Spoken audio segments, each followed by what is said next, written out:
welcome back to Into the Word, your weekly bite-sized dose of Bible with me, Pastor Jonty, and my co-host, Rev Ness. Hello. How are you doing? I'm good. Goodness and kindness. Goodness and kindness. We're continuing our look through the fruits of the Spirit. Yes. And this week, we're looking at goodness and kindness. Goodness signifies moral excellence and integrity in character and action. And kindness is the quality of being friendly, generous, and considerate towards others, often putting their own needs before their own.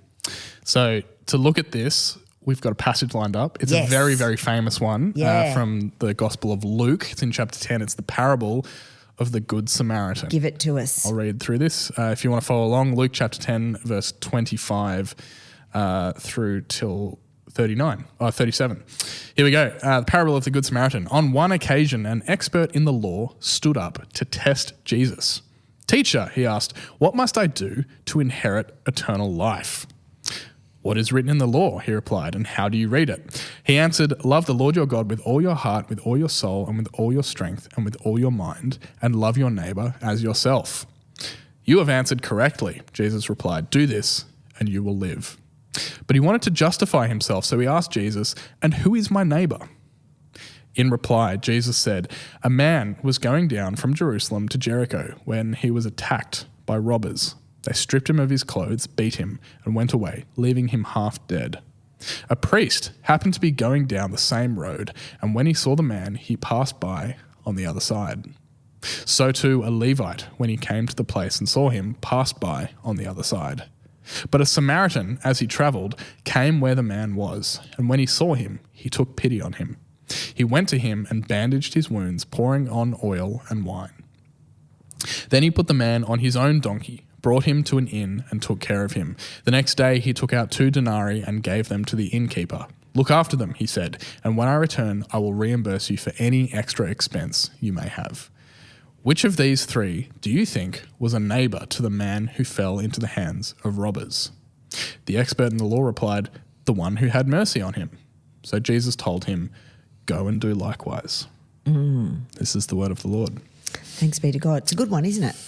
Very famous, and as a young church kid, I vividly remember the VeggieTales version. Oh, cute. All Christians of a certain age that grow up in the church, there are lots of Bible stories that as soon as you hear them, you can like picture which vegetables, which characters were playing which part. Oh, how precious. It's very funny. Samaritan, a good Samaritan is synonymous with somebody who does something really kind to another without wanting anything in return, right? Yes. Yeah, absolutely. And Help I think someone in need. Yeah, we've got to have some context to the story though, right? Yeah.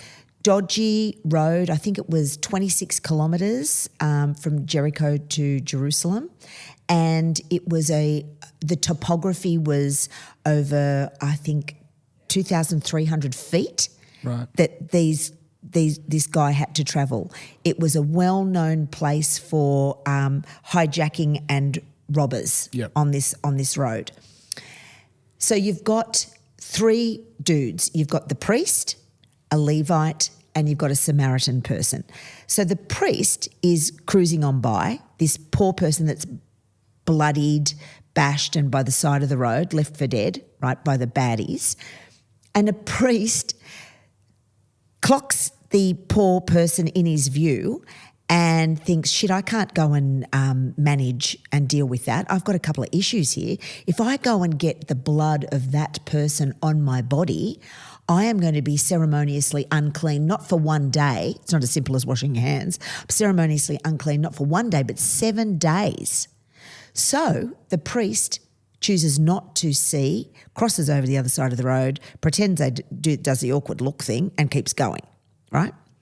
Then you've got the Levite. Now, the Levites were people that worked within the synagogue. They were keepers of the word and the wisdom and prophecy, I believe. And they were holy men, like the priest. And the Levite cruises down, and you would imagine that the Levite would rush to the help of the individual, but doesn't also sort of clocks him on that side of the road and crosses over and trots on his way. Now, this is where the big bit comes in. So then you've got the Samaritan.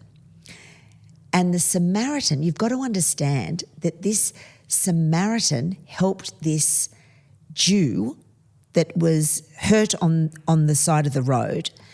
Now, they were two different types of Jews that didn't really like each other. They didn't even wear the same Jewish gear. Their centre of worship was in different places. I think the Samaritans thought it was Bethel and the Jewish guy thought it was Jerusalem. So there was all these issues with what they believed and their sect of their Jewish belief, that they really hated each other. They were enemies. And yet he was the dude that went to the aid of the bloodied, hurt man by the side of the road. And then Jesus asks the big question, doesn't he? Who is your neighbour? And the lawyer says, or the one that shows mercy, sort of like does a bit of panic. He doesn't say, oh, the Samaritan was definitely the merciful one. He sort of would be in a bit of state of anger and rage probably that he's been pointed out, and says, oh, the one that showed mercy. And then Jesus quickly says, yeah, mate, exactly. Go and show mercy and behave like that. Because basically everybody is our neighbour. Everybody is our neighbour. It's easy to be nice to the ones, isn't it, Jonty, that are nice to us. Yeah.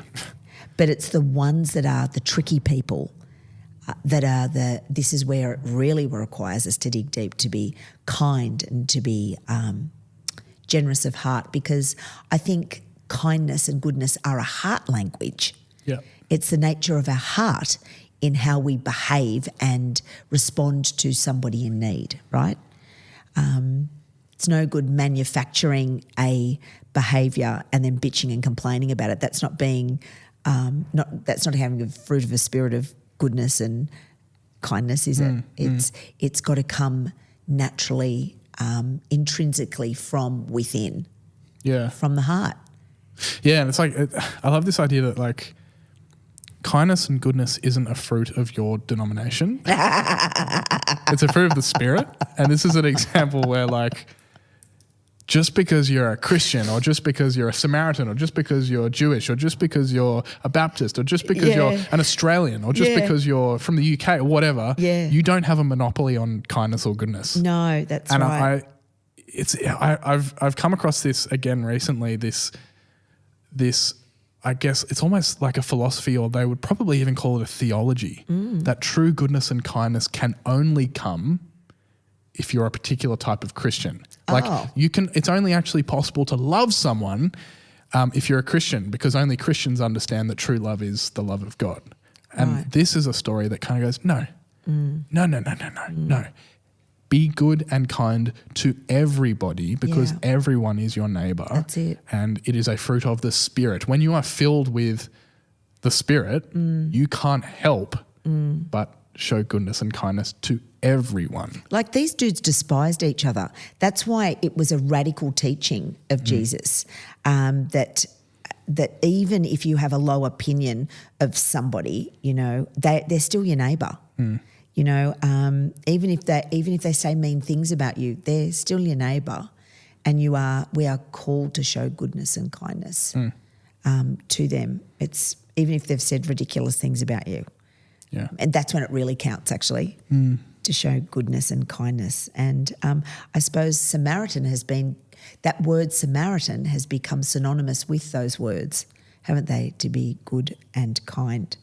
Can I share a story about Chris the Rat Man on Pitt Street? Yeah. Have you ever seen Chris? Yes. Yeah, I love him. When I was in placement at Wesley, I used to see him all the time, and I buy him coffee and muffins, and I knew what he loved the most and how many sugars he needed, and we became good mates. Anyway, Lucy, his pet rat, got stolen. And he was just going for a wee over at Wesley, and then Lucy got taken. Well, Chris was so devoted because Lucy was family to him, and Lucy was his pet. And Wesley would try to accommodate him in accommodation off the street, but the accommodation places won't accept pets. So Chris loves Lucy so much that he will stay on the street because he wants to be with her. Anyway, the police find out that Chris's rat has been taken, they get the CTV video footage from the local shop, which is right where Chris sits on his milk crate, and saw the woman who had taken it, and she was taken Lucy. She was a homeless person herself, living rough, and the police got Lucy back, and it made the news story that night on telly, on Channel 9 News, I believe. And Chris was so excited that the police had cared so much about him that they brought Lucy back to him. And then you see the police actually drive Chris back to Pitt Street, get back in the police car and drive him home. I think that is goodness and kindness, isn't it? Think about the busyness of Sydney Police and what they would deal with daily to be tied up in their resources with a matter like that. I just think that as just deep kindness for humanity. I really do. Yeah. I don't know if they're Christians or not. Doesn't matter. Doesn't matter. No. I think that's the point of the... That is the point. One of the points of the Good Samaritan story. Yeah. Yeah. Yeah. Yeah. Yeah, yeah. And then it speaks to, Jesus' message of the gospel isn't just within the context that the gospel was first being delivered. The gospel means you no longer have to specifically be Jewish. It's for Jew and Gentile. That's it. Like it transcends those barriers and those borders that we put up between us. The gospel is for everyone. And therefore there should not be a limit to who we show kindness to and to who we show goodness to. I think some Christians think that love your neighbour is actually the dude at number 37. It's not actually just everybody. Yeah. I really Does that include do. the people living in the granny flat next door as well? Yeah, with the barking dog and the guy that rides the Harley at bloody 5 o'clock in the morning. Yeah.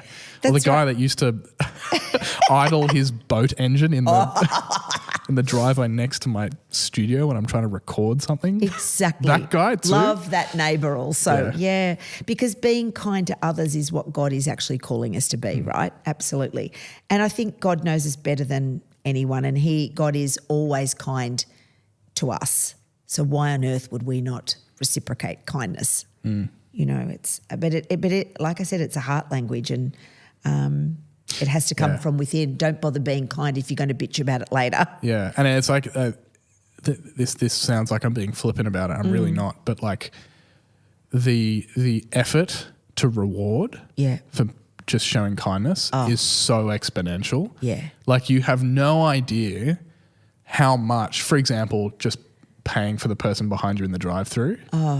Like it takes so little effort. You have no idea how much of an impact that could have. Yeah. Whatever that little act of kindness is, whether it's something that you're going out of your way to do just because you want to, or it's because you're placed in a situation where you're presented with an opportunity to be kind to someone. Yeah. Doesn't matter. Like even the most simple, low effort, quote unquote, act of kindness and goodness can have such an exponential effect on someone's day and therefore the rest of their life. It's a beautiful thing. Yeah. Yeah. Yeah. Fruit of the Spirit. Yeah, that's a nice, comforting one. It's a nice one, yeah. It was I love that Bible passage. It's a good one. Yeah, we just recorded a really heavy episode of Filthy Hope. This has been really nice. It's been really lovely. Go and listen to our Filthy Hope episode about forgiveness when I'm not sure if it will have come out yet at this point. But yeah, get in touch if you have anything that you want to contribute to this conversation. Email address down below, or join us in the Facebook group to continue the conversation as well. Amazing. Come join us at Filthy Hope on Tuesday. If not, we'll see you right back here next Wednesday with another chunk. Another Fruit of the Spirit. Yeah. We'll see you then.